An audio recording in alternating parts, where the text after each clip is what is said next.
Okay. Hey everyone, welcome back. So we got a few announcements before we get into our talk. Josh has the big one. Yeah, so I managed to get the first field visit to the Wayfair corporate offices. It's November 13th. There was some pretty low voter turnout on Discord, so I'm just gonna get a show of hands right now to decide the time. You have two options. First one is, let me just check, 1 to 2:30 p.m. Second option is 3 to 4:30 p.m. Wait, what day is November this? 13th. What day? Day of the week. Let me just confirm real quick. Wednesday? I think it's a Wednesday. Talia. It is a Wow. Wednesday, yeah. Wow. Wednesday, November 13th. So It's not information. 1 to 2:30 show of hands.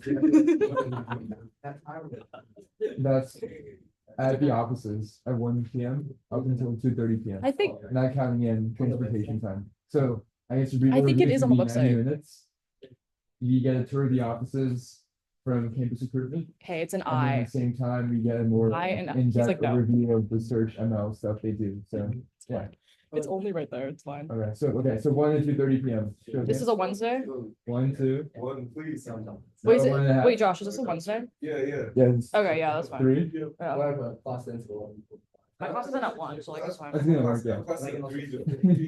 Oh, and I guess for more information, it's like Copley, so I guess a quick T ride, or not so quick, but a T ride nonetheless, right? So 3, That's not so quick. 3.5, 4, 5, That's not so quick. 1 to 2:30. Okay, so we're still at 3, right? Yeah. 4, okay. Yeah. I mean, I can kind of do that. What's that? Proven. Do you have something? You have a class. Class. I have a class. But I don't go to school. So. Okay, Okay. okay, how about, let's see, the time, 3 to 4:30 p.m.? That also 2, 3. either works for me. So like, I'm kind of impartial on it. Is it even? I think it's even. Oh. It's even. I can't go now. Oh. Okay, so try to do 24. Okay. Hey Siri. Heads or tails? Okay, heads is gonna be 1 to 2:30. 2:30? Heads, that's heads. What's you thinking? Okay. If I have Wi-Fi, I have to be sick. You're hungry. Hey, Siri. Damn. Yeah, you got it. Hungry hippo. Tails. Okay, so 3 to 4:30 p.m. Good. Cool. Oh, we're doing 3? Okay. I'll send the announcement in, and then we'll get more information from them. But it's gonna be like a registration process, looking around 10 to 20 people. So with the possibility for more people depending on our demand. But yeah. What's up? And then also, next week, we have a guy coming in from Meta. He'll be doing that a lot. So, well, back next week. Tails. Okay, that's it. That's good. Yeah. We have 2 people. Okay, this is kind of further out. Second semester of February. There's a guy named Adam from Google who's going to talk about Gmail ads, AI, and stuff like that. And I don't know if you guys saw this, but I put it in this lineage chat. One of the researchers at Google's like text and image stuff. He's also coming in February. In Greece, and then early November, we're going to collab with BCCSF to bring in Canfu and Kane. They created an X-ray. I don't know if you guys heard of it. Uses like Ray-Ban glasses to Instagram, the first image search of people's faces to get information about them. They made big waves in the news, etc. So that will be sometime early November. I don't really have anything. The M12 guy fell through, unfortunately, actually, too, I guess, the update, because he actually like quit 5 days after I found out. So he I think he went to, I think he said Meta he went or something, which like, okay, but yeah, so that's not there anymore. I'm still in contact with the director, so like he said he'll ask around the teams, but obviously like it won't be a VC alum, so it'd be harder to get them to come versus someone who went here, but that's TBD. Okay. Should I start yapping? Should I start? It is recording. Okay, he's smiling. Okay, we're good. Okay, I'm gonna talk about the basics of supervised learning. I know we kind of talked about it, well, mostly Jason did at the end of last lecture that we did. It's important. Do you guys like show of hands who's heard of this or like knows about it? Yeah, exactly. Like it's fundamental. I do think, and Xander, I agree on this, like it is valid to talk about. I do think a big problem is that either it's very quickly touched upon or you say you know it and no hate, but like sometimes it's hard to actually like know the types of algorithms and stuff. Like we know like the basics, we don't know all of them. So I think it's valid to talk about it. And if not, then at least you'll learn and get a little refresher. So I think that's also good. The basic rundown of what it is, and Jason kind of hit on this last time, is it's just having an input to output mapping and all of that's labeled. So your inputs are labeled, your outputs are labeled. So the computer and your algorithms know what is what, versus an unsupervised is your outputs aren't labeled and is trying to predict what the outputs are. I touched on that more last time. A lot of times you have two versions of it and they are kind of classified into two different groups with inputs and outputs. So inputs are feeding your data and then outputs are the things you're trying to calculate. And this is specifically for supervised. For unsupervised, it's kind of the same thing, except you can't really call your targets like names because again, you don't have names for your targets.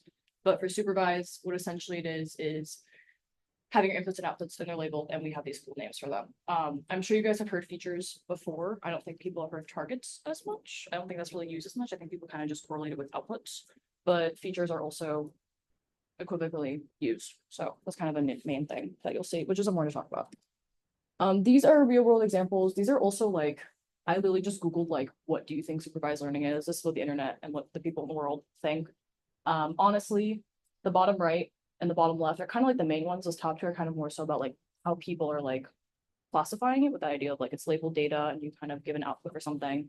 With the real world examples, you're seeing like online fraud detection and medical diagnosis, like it's all those things you're trying to take data that's already labeled and figure something out about it.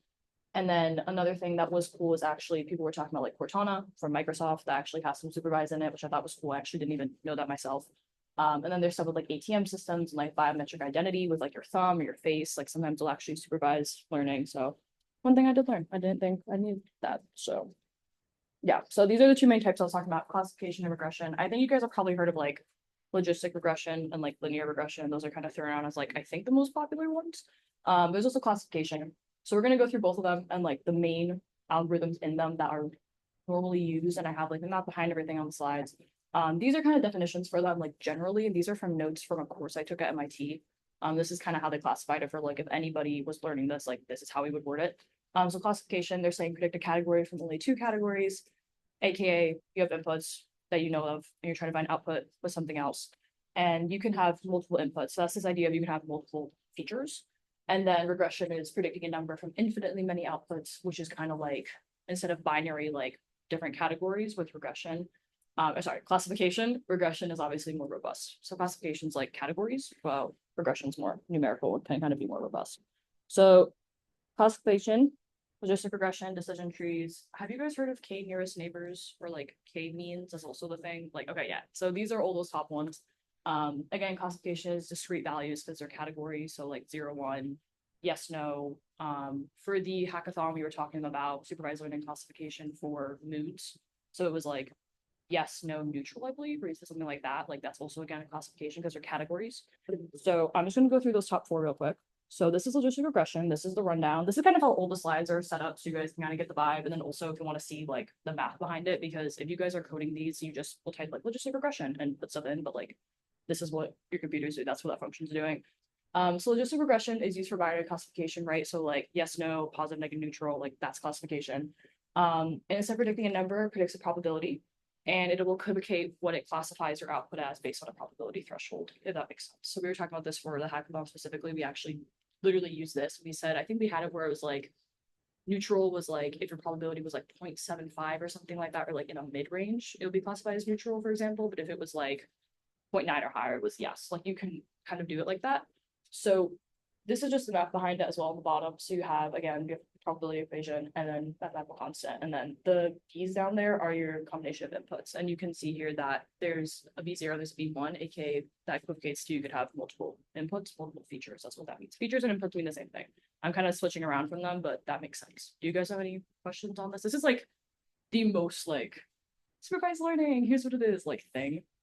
So I'd start with it, but yeah, it's pretty basic, I think. And if you ever use like a library, you'll literally just call like logistic regression and that's it. And then this is what your computer's doing. Decision trees are a little bit different. When I started doing work in like ML stuff for fun when I was younger. This was what I did, and I didn't really understand it. And I remember looking back, like I wish I did.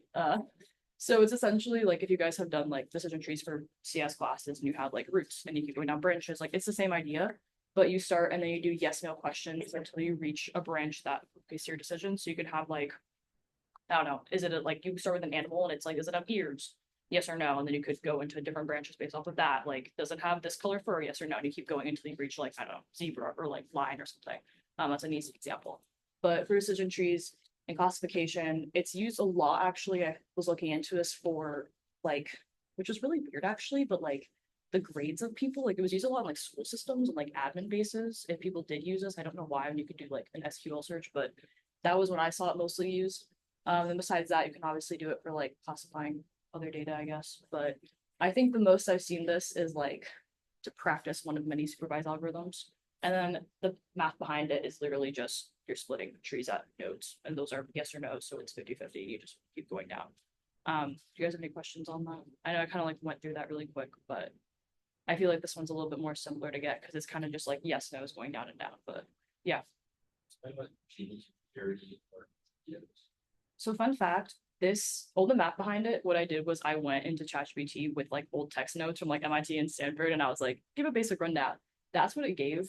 The reality of the matter is, I don't know what that is. I'm gonna be straight up, but I will be honest. It is the same idea of like, if you ignore those words and we just think about it conceptually, it is the idea of you're looking at a root or like a branch, and each branch can branch into more branches. Like think of like you have a root and they can go left or right, like a branch, and it can keep having every single one of those keep going left, right, left, right, left, right, down, down, down.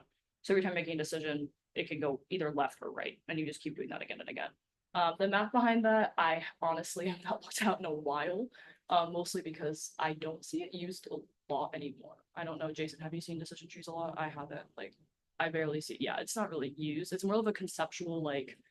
This is a way of doing it. So yeah, even like when I asked it, I was like, can you explain more? It was like, no, like this is more like a concept, like a practice, like a mental game almost. It's a weird thing, but it is important to talk about because if you ever start doing supervised stuff, like when I was doing research when I was younger, the professor I was with was like, you need to understand what this is, more so for I guess like a mental understanding of classification. Because I guess it is like a mental classification game of like it can go either way, and each time you're doing that, you're classifying it more and more. If that makes sense. Yeah, it's like a conceptual thing. You guys, yeah. So more about decision tree. I'm sorry. So more about decision tree. Similar to. Structure wise, yes. I think the rest of it obviously is sensitive to what you're using it for. Because in this case, we're classifying like each time we go through a branch, we're classifying it more and more by some type of characteristic. Well, in that case, it's more so like trying to find a number, like an answer. In this case, we're not reducing like that. We're adding more things to it. I don't know if that makes sense, but does that kind of make sense or no? Do you want me to explain it more? I feel like it's weird, but I don't know what you think. Like these, I use this for research. Yeah. Back in like That's what I mean. It's like 2018. 2018 or 2020. Yeah. It's useful mainly for low dimensional data. Yeah.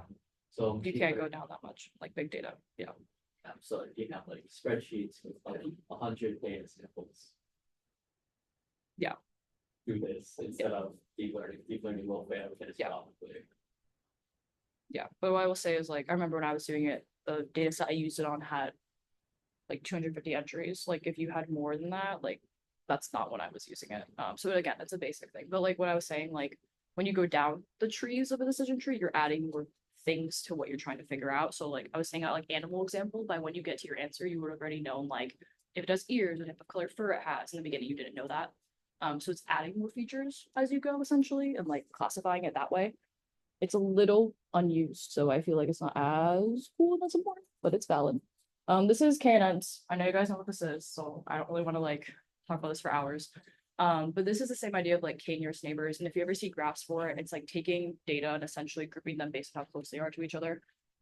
It's literally like it says, like imagine plotting all your data on your graph. That's literally what you do. So if you guys have seen like different points, like if you have a scatter plot and you see different groupings, it's kind of the equivalent to that, where one grouping is considered like some type of classification. So if you have all your groupings in one area and then another and then a third, you can classify it as like this group means, I don't know, dog, cat, zebra. I don't know why I keep going to zebra, but like that kind of idea. And this is just the math behind it, and it's the idea of doing the distance between 2 points, and the closer they are together, the more you can group both points together.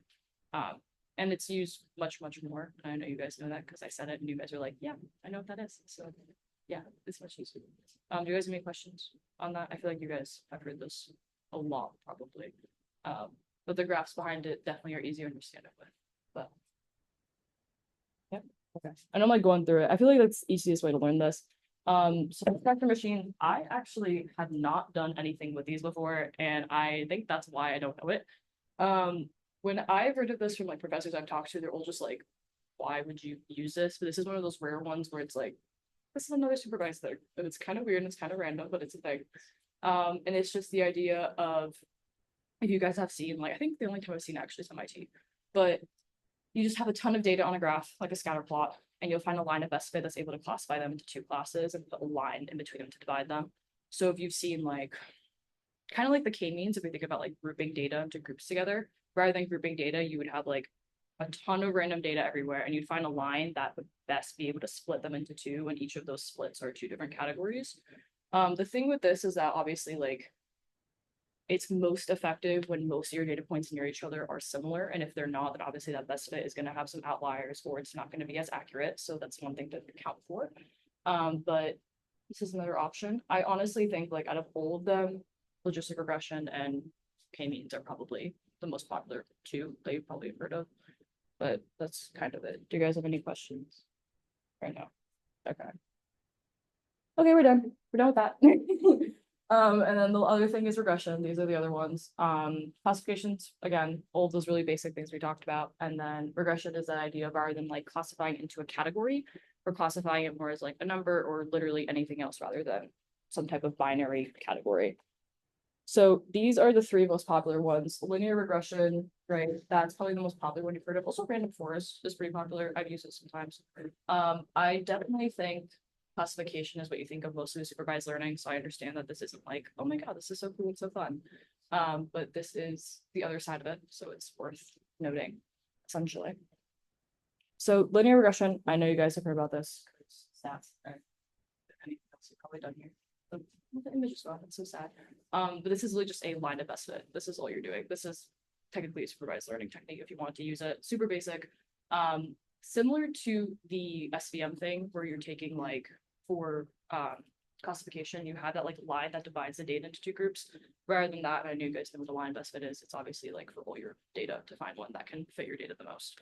And then be able to predict values based off of that. And that can use residuals, that can use kind of anything you want to go off of that line of best fit. I feel like you guys know what a line of best fit is, right? So I think we're, yeah, okay. That's literally what it is.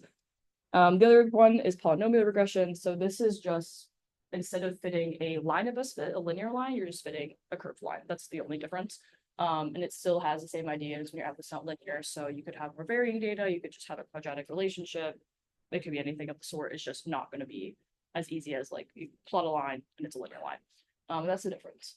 But it's also regression, and it's important to note. Do you guys have any questions on those two? Those are really basic. Like that's what I was saying. Like regression's like, and like it's just kind of lines, which is another thing. And then random forest regressor, which is probably the most like fun one. With those decision trees I was talking about, where like you have a root, and then each time you go down, you can have different branches off of that, and that leads you to a decision. It's the same thing, but it will make many random decision trees do that process we were talking about before again and again and again. And then over time, it will improve accuracy on its results so that it'll learn over time the types of things it needs to know to classify something as a zebra or classify something as a dog. It'll learn over time those features. And then obviously over time by doing that, you're reducing overfitting, you're more accurate over time, and you're just doing it again and again. So you've heard like epochs or like the amount of times you train. It's that idea on a ton of different trees all the time until you reach higher accuracy. Usually like some type of threshold if you want to. And the math behind it is literally just the average of all the decision trees predictions with the idea of like again and again until you're accurate. Those are the main three. If you guys have heard any other ones, they're kind of cool, but those are like the top regression ones. So that's all of that.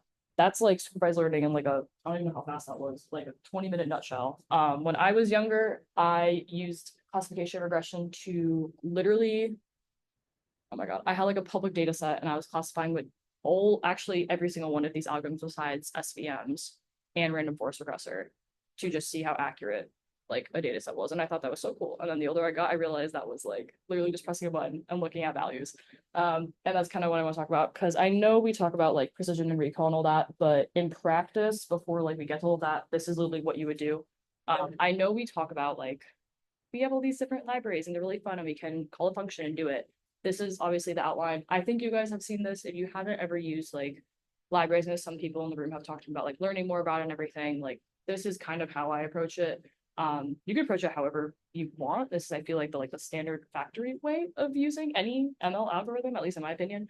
But you know, going into it, this is kind of the outline, and then the metrics part is kind of like what I want to talk about. We talked about with the hackathon, we talked about with it a little bit with them, but it was like really rudimentary because we didn't have time and also like people didn't really know. But these are the metrics that you use in classification and what you use in regression. So precision and recall are like really, really, really basic. I think if you guys ever do ML stuff, you will hear that thrown around a lot. And then there's also accuracy, which you can see like the formatting is a little weird on the presentation, but obviously fraction, fraction, fraction. You can obviously see here the idea. Normally, you can also figure out precision and recall with like if you have a conclusion matrix you can create of like different decimal values and it'll tell you it as well. You can really easily do it. But if you don't have that, like I was younger and my professor made me do it like by hand to understand fractions. I don't know why, but he did. And this is literally all I did again and again and again until I understood like how effective each of those algorithms were based on a public data set of like SSNs actually. I think they're like fake SSNs, I'm gonna hope. But that's what I'm assuming. And then regression, you have mean squared error and R squared. We've talked about those a lot in here. And I know you guys know what they are. And if you don't, it's okay. This is the equation. The formatting is weird. I'm sorry. Canva doesn't like me when I put math into it. But it's just the idea of the distance between two values squared all time and then R squared right there. Yeah. These are the basic metrics. Yeah. You're really trying to do classification. Yeah. Data set. If you had a what data set? Like on balance, or say like precision will follow equally important. How would you go about You can also do the F1 score. I didn't put that in here, but it's a ratio between your precision and recall. And normally, like the higher that is, the more effective your algorithm is, and it's a ratio between them. So if you feel like both of those values are important and you still are like, I don't know if this algorithm is good, or like I don't really know like the metric, you can also look at F1. And I don't see it a lot. I don't use it as much normally because you try to have a more balanced data set in the beginning.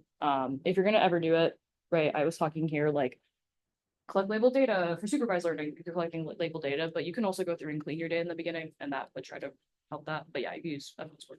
Yeah, that's not as much like used anymore because it's kind of just like ratio. Like you take the numbers and put them together. Do you guys have any questions on this? I feel like we've heard these metrics before, but this is the reality of that supervised learning likes easy metrics. So yeah, okay, link side. Challenges of supervised learning. This is what's happening right now. And this is stuff that literally is general in ML, so it's kind of like universally applied. You have overfitting and underfitting. Have you guys heard those terms before? You have, right? Okay, so we have that happening a lot. That's not even in supervised learning. That's in like any algorithm, quite frankly. Anything you do, anytime you use it. Data quality and quantity is a big thing. For supervised learning, there's a big thing about feature engineering they're trying to do right now with like based on the number of feet, and this is kind of anything, but with supervised, it's kind of cool because your features, your inputs are labeled. Obviously, like when you play around with them, if you alter them, if you change the number of them, whatever it may be, like you could affect how your output, how your accuracy is in some way. So people literally just sit and play around with it. I don't know why, but they do. And there's a bias and variance trade-off as well, because again, if you have labeled data and right, if your inputs and your outputs are labeled in supervised learning, this is kind of what I do a lot in my free time, like stuff I do on the side, like and your data isn't biased, or sorry, your data is biased, or there's some problems with it, then obviously your outputs may reflect something that isn't true because all your data is labeled, but if they're not labeled correctly, then not the best output. And then data quality and quantity is that same idea of having clean data, accurate data. Yeah, that's kind of the rundown of that. That's literally all I had for you guys. That was pretty fast, but I feel like it's a pretty fast topic because it's supervised learning, but yeah. Okay. I don't know if you guys have any questions. I feel like that's a really like, yeah. Oh, yes. Yeah. feel like a good measure of how much data intensive the content they are centralized compared to like speed of lessons. I haven't looked into it myself. I'm gonna be frank. I'm sure someone out there has looked into that. I'm sure you could probably find somebody comparing the accuracy of them. I'm gonna be honest, because supervised learning is like this really easy idea of like you put all this stuff in and you get this thing out and you already know what that thing will be because you label your inputs and outputs. Like I would assume because of how, unless you're overcomplicating it, like they could be similar. I would definitely argue by having a more multi-layer network, you're going to be cleaning out your data and classifying it, being more accurate over time, right? It's kind of the goal of that. So I would say maybe. I haven't looked into it myself, but supervised learning is kind of basic where the more you mess with it, either the more easy or complicated it gets. So, yeah. We talk about regularization. Hmm? We talk about like regularization. Oh, the thing with regularization, I actually haven't done it a lot, quite frankly, because I'm gonna be honest, when I learned supervised learning, and most people in this room also, like, you learn it conceptually and then you move on. But when I learned it, it was kind of the idea of just like, I don't even remember actually, quite frankly, like the basics of it looking back, but it's just like, I think it's like either making your data more accurate. I don't even remember actually. I haven't done it that much, but I can look at some of my MIT notes on it. But I didn't do supervised that much after my little basic thing with that professor where maybe like do something by hand. I was like, I'm done. But yeah, I don't get to that. I'm sorry. I'm gonna be honest, once you learn supervised learning, I don't think anybody in here is like, whoa, like that's so cool. Like I want to do that. It's like, we learned it, we're done. So yeah. Anything else from you guys? Okay. Do we feel like we understand the fundamentals of these really cool lines that are from stats? Okay. Cool. Okay. That's it for me. Yeah. I feel like it's honestly hard to make it seem like fun because it's a ton of just like lines going into space. But yeah. Honestly, if we want to, we can look through. This is actually a course. I guess I can take time because we have a ton of time. Do you want, no, you can stop it if you want. I don't know if you want me to plug that, but you don't care. You want me to? I don't care. I don't. But okay. I was talking to somebody in here about like courses to use and like really good notes. MIT has an online course. That's where like half of my notes are, that's where like half of my learning is from. You can find it on YouTube, but I think I'm so sorry for my cursive. Well, that's a neural network. But you can have, I think there's something in here like supervised learning, regularization. This is deep vision. But that course will give you a rundown of like supervised, unsupervised, bit of deep learning. I don't know what else it covers off the top of my head, but it's all free and it's on YouTube. And the lectures are probably like an hour long at max. And they talk about the math, they talk about the concepts. They give visuals, they give, I think they use TensorFlow as their code implementation for everything they're talking about. But I would say if you guys have any questions on anything I haven't answered as good as I could have, I would definitely look there or like literally anywhere else in the void of the internet. But yeah, I think that's it. You guys have anything else you wanna? We good? Yes. What research are you working? Oh God. I'm working with Josh. Hi Josh. I'm saying God because I'm like, oh my God, like it's a lot of reading. But I think as of right now, we're looking at an idea. We haven't implemented the idea yet. Data filtering and generation pipeline of a ton of images and charts and having a fun time looking at papers to make a bigger data set. We're trying to make a more robust data set. For chart question answering systems. Yes. And to have it just be more accurate so that there's more difficult charts. And then with that, because there's a large language model chart captions being made for type charts, having it be that those chart captions are more robust because we're giving it more complex data so it can be more accurate because really basic graphs give really basic captions from a robust standpoint. Yeah, I think I covered it. I don't know if there's anything you want to add, but I'm trying to like make a summary of that, but Yeah, I mean, pretty much that. yeah, Right now I guess there's multiple stages, right? And there's a lot. one of the, I guess for any Yeah, ML AI thing is data, right? Collecting data, benchmark data sets. So that's where we're at right now. Yeah. Just making the most Reading a lot of robust papers. possible data sets a lot of possible. papers, a lot of data sets. Yeah. Yeah. It's cool though. It's specifically for the demographic of blind and low vision, which I do think is really cool. I think it's underrepresented. So there's also a tie of data bias in there, making sure your data represents your demographic better than just like general data, which is a big problem now. That's what I do on the side as well, doing that. But yeah. You guys have anything else? I think we got. Okay. Also, whoever was telling me about like the bugs on the website, thank you for telling me that because I was staying up really sleepy making that. Don't side eye me. Don't side eye me. And I was sleepy, so I was like, thank God someone caught that stuff. So whoever did that, thank you. But I'll fix this soon. I promise. The research, not the research, sorry. The resource stuff is on the website though for like the MIT course and the Stanford stuff and all that. That's free to learn if you want to learn. So